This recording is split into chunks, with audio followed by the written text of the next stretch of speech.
Жетісу облысында су тапшылығын азайту және ауыл шаруашылығының тиімділігін арттыру мақсатында тіршілік нәрін үнемдеу технологияларын енгізу жұмыстары кезең-кезеңімен жалғасып келеді. Өңірде 2030 жылға дейін мұндай технологиялар енгізілген егіс алқаптарының көлемін 175 мың гектардан асыру жоспарланған.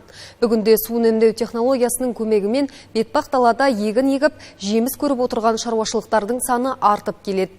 Тақырыпты тілші жалғастырады. Бүгінде облыста су үнемдеу технологиялары қолданылатын алқап көлемі 43.100 гектарға жетті. Оның 16.900 гектарында тамшылатып суару, ал 26.200 гектарында жаңбырлатып суару жүйесі пайдаланылады. Бұл өңірдегі жалпы суармалы жердің 25%-ын қамтып отыр. Айналасында ағып тұрған өзен де, көл де жоқ. Мінекей Жоламан ауылының іргесінде мынандай жазық далада күнбағыстар жайқалып өсіп тұр. Жетісу агрохолдинг компаниясы су үнемдеу технологиясының көмегімен осындай жетістікке жетіп отыр. Жалпы бұл тәжірибені компания Жетісу жерінде алғаш рет тәжірибеден өтіп отыр. Мамандар нәтижесі жаман емес дейді. Мынандай жаңбырлатып суару технологияның көмегімен бір арықтың суын пайдаланғаннан гөрі суды 20-30 есеге деген үнемдеуге болады дейді. Ал мына 70 гектарға егілген күнбағыс алдағы 2,5 ай уақытта толық жетіліп пісіп болады. Біраз бөлігі мал азығына дайындалса, біраз бөлігін экспортқа жөнелтеміз деп отыр.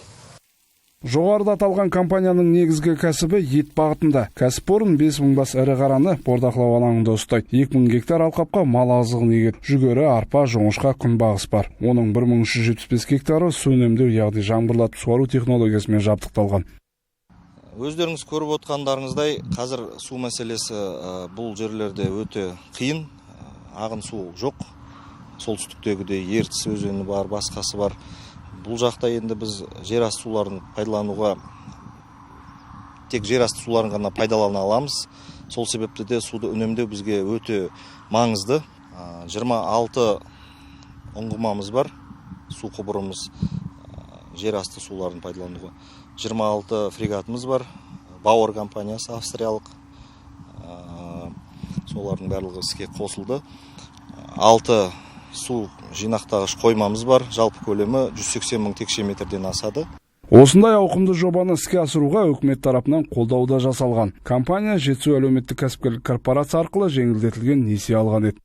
Үкімет тарапынан жақсы қолдау білдіріп отыр. СПК-дан 2,5%-дан 4,5 миллиард теңге көлемінде қаржылай қаражат алдық. Осы 1375 гектарды игеру үшін осыншама қаражат кетіп отыр қазіргі таңда.